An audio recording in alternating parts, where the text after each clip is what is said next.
আসসালামু আলাইকুম এভরিওয়ান। এখন দুপুর প্রায় 2টা 30 মিনিট, আর আপনারা সকলে বুঝতে পারতেছেন যে কী পরিমাণ গরম। আমি বর্তমানে ইউটিউবে বা সোশ্যাল মিডিয়া ফেসবুকে ঢুকলেই দেখতে পাই যে এই যে তেল, ডিম, স্টিলের প্লেট বা কড়াই, এগুলোতে অনেকে ডিম রোদে ভাসতেছে। আসলে এটা কতখানি সত্যি আর কতখানি মিথ্যা, এটাই যাচাই করার জন্য আজকে আমার এই মুখ্য বিষয়টি। মোটামুটি আমার প্লেটটি অনেকখানি গরম হয়ে গেছে এই রোদে দাঁড়িয়ে থাকতে থাকতে। আসলে ডিম ভাজা যায় কি না সেটাই আপনাদের মাঝে তুলে ধরবো আজকে আমি।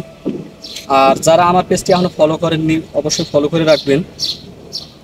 আর আমি টার্গেট করেছি, যেহেতু এখন 40 ডিগ্রি সেলসিয়াস চলতেছে, কম করে আধা ঘন্টা প্লেটটি এখানে রাখবো, অর্থাৎ 3টা 10 মিনিট পর্যন্ত, যাতে প্রচুর পরিমাণে গরম হয় প্লেটটি। আর আগে ভাগেই আমি তেল দিয়ে যাইতেছি। অনেকে আবার বলবেন যে তেল আগে দেওয়া হয়নি, সেজন্য হয়তোবা ডিমটা ভাজি হয়নি, যাতে তেলটাও সম্পূর্ণ হিট হয়। অল্প করে তেল দিলাম, যেহেতু বর্তমানে টানাপোড়েনের সংসার। আর এই যে ছাদটা যে দেখতে পাইতেছেন, সারাদিন এখানে একটু চারপাশে ক্যামেরাটা দেখাও, যে আশেপাশে কোনো কিন্তু গাছ নেই, যে গাছের যে ছায়া পড়বে এই ছায়ার কোনো অস্তিত্বই এখানে নেই।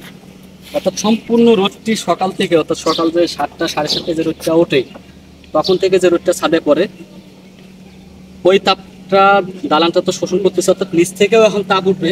ছাদেও মাশাআল্লাহ অনেক গরম। যারা ছাদে খালি পায়ে হাঁটেন বা হাত দিয়ে ট্রাই করে দেখবেন কি করবেন, গরম হয়ে থাকে। অর্থাৎ এই স্টেরিফিলিটির নিচ থেকেও তাপ পাবে, উপর থেকেও তাপ পাবে। এর পরে এই হিটে ডিমটা আসলে ভাজি করা যায় কিনা আপনারা কিছুক্ষণ সময় অপেক্ষা করেন। আমরা আধা ঘন্টা পরে আপনাদের ফলাফল জানানোর চেষ্টা করতেছি, সঙ্গেই থাকুন। আধা ঘন্টা সময় তো অতিবাহিত করলাম। আসুন চলুন আসলে দেখি যে ডিমটা ভাজি করা যায় কিনা।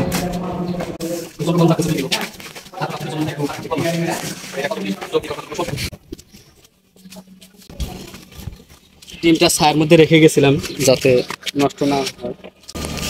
এই যে সেই ঐতিহাসিক ডিম আর প্লেট, মাশাআল্লাহ অনেক গরম হচ্ছে, হাত দেওয়া যাইতেছে না।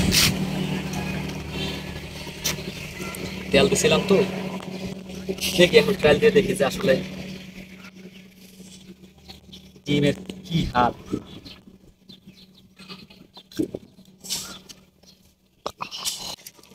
এ কি অবস্থা! ডিমের কুসুম তো ভাজি হওয়া দূরের কথা, ডিমের সাদা অংশই তো ভাজি, কোনো কিছুই হইতেছে না। আসলে এই যে রোদের ভিতরে যে এই যে ডিম ভাজি, কই মাছ ভাজি, যে ব্লগার না ব্লগার, এরা যে এত কিছু দেখাইতেছে, যে ডিম ভেজে একেবারে পর করা মশমশা হইতেছে, এগুলো সম্পূর্ণ ভাই বানোয়াট ভুয়া। তারা আগে থেকে গরম করে নেয়। আসলে তারা যে যাতে মাতাল তার প্রমাণ এই যে বাস্তব একটা উদাহরণ আপনাদের মাঝে বিভ্রান্তি ছড়ানোর জন্য এই ধরনের কার্যকলাপ তারা করে থাকে। এখন তো বুঝলেন তাহলে আপনারা যে আসলে ইউটিউবে যারা ব্লগ করে বা এই যে ভুলভাল তথ্য দেয়, তারা কি পরিমাণ চোর, বাটপার, শেষচোর, এগুলো আসলে আপনাদের বলে বোঝানো যাবে না।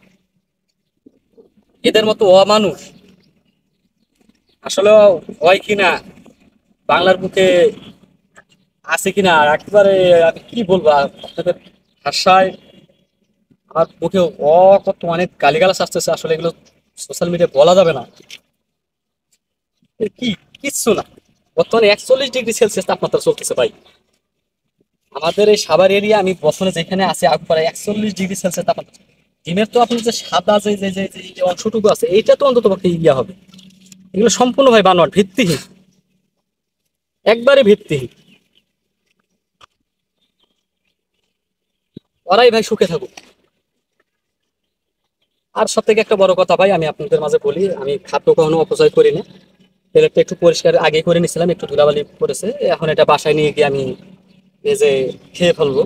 এটা আমি ফেলে দিতেছি না বা নষ্ট করতেছি না, এটা বাসায় যে আমার ভাজাই লাগবে।